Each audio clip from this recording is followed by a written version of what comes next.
Welcome back to The Paper Pursuer. Continuing on with show notes for episode 1189, the next article is from Just the News. It's titled, Sanders Gets Bipartisan Backlash for Saying Unfair to Call All Castro Policies Bad. Campaign says Democrat frontrunner simply echoing President Obama's acknowledgement that Cuba made progress. By Alex Nitzberg, February 24th, 2020. Democrat presidential frontrunner Senator Bernie Sanders is facing bipartisan backlash for recent comments sympathetic to former Cuban director Fidel Castro's policies and seeming to admonish those who disagree. We're very opposed to the authoritarian nature of Cuba, Sanders, a democratic socialist, said in remarks aired Sunday on CBS's 60 Minutes. It's unfair to simply say everything is bad. The Vermont independent, who's running on the Democratic ticket, was immediately blasted for his remarks by Republicans and Democrats, including his rivals for the party nomination. We need a president who will be extremely clear in standing against regimes that violate human rights abroad, tweeted former South Bend, Indiana Mayor Pete Buttigieg, a rival for the nomination. We can't risk nominating someone who doesn't recognize this.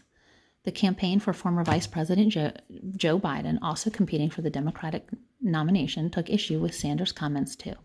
Bernie Sanders' comments on Fidel Castro are part of a larger pattern throughout his life to embrace autocratic leaders and governments, a campaign advisor tweeted.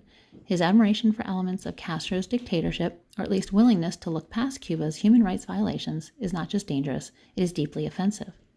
Biden, like Buttigieg, is running as a moderate compared to Sanders, whose policies, including free education and health care, appeal to the Democratic Party's most liberal wing. Sanders on the show Sunday stated his opposition to the authoritarian nature of the Cuban regime, including dissidents still in prison, but also pointed to a literacy program that he said Castro implemented upon rising to power. Is that a bad thing, even though Fidel Castro did it? He asked host Anderson Cooper. The Sanders campaign responded Monday to the criticism. Senator Sanders has clearly and consistently criticized Fidel Castro's authoritarianism and condemned his human rights abuses. And he's simply echoing President Obama's acknowledgement that Cuba made progress, especially in education, Sanders communication director Mike Casca told reporters. Among those also upset by Sanders' comment are the thousands of Americans who fled Cuba and Castro's oppressive regime for Florida, New Jersey, and elsewhere in the United States. The central promise every Marxist makes is that if we give up some of our individual freedom, the state will provide us more security like free health care and education, tweeted Florida Republican Senator Marco Rubio, whose parents immigrated from Cuba. But ultimately, Marxism fails to deliver security, and you don't have the freedom to do anything about it.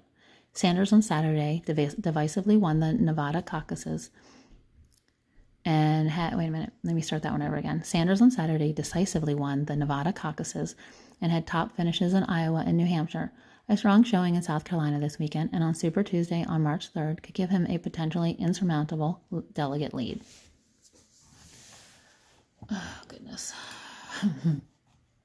So I'm going to add in another article. This is about Bernie as well. It's a very short one. This is on the CNSnews.com website, titled, Dan Bongino, Bernie Sanders is not only a socialist, but a fraud, a millionaire socialist, by Craig Bannister, February 24th, 2020. Senator Bernie Sanders, independent Vermont, is just one step away from becoming the Democrat presidential candidate by advocating a socialist system that has snuffed out the lives, fortunes, and wealth of hundreds of millions. Conservative commentator and former Secret Service agent warned Saturday. In a Fox News Channel interview with host Jesse Waters, Bongino called it insane that the freest country in history would be entertaining the idea of electing someone who claims to be a socialist, but is actually a millionaire, limousine liberal who owns 3 homes. I'm serious. We live in the United States of America, the freest country in the history of humankind. Are we ready right now for the likelihood that a socialist is going to be nominated for a major party for the presidency? I mean, think about this. Not only a socialist, but a fraud, a millionaire socialist. A limousine liberal socialist who owns 3 homes. Sorry, not 3 homes, 2 homes and a summer camp. I've got to get the lingo right. I was not aware in Vermont they call your 3rd home a summer camp. But this is serious stuff. The guy is a step away from running for the presidency of the United States, advocating for a system, Jesse, that has snuffed out the lives, fortunes, and wealth of hundreds of millions of people. This isn't a joke anymore. This isn't BS anymore. This guy is almost there. This is insane. I never thought I'd be saying this. All right, that's the end of this video, and I'm going to move on to, there's a couple more articles left, and I'll see you on the next one. Thanks. Bye.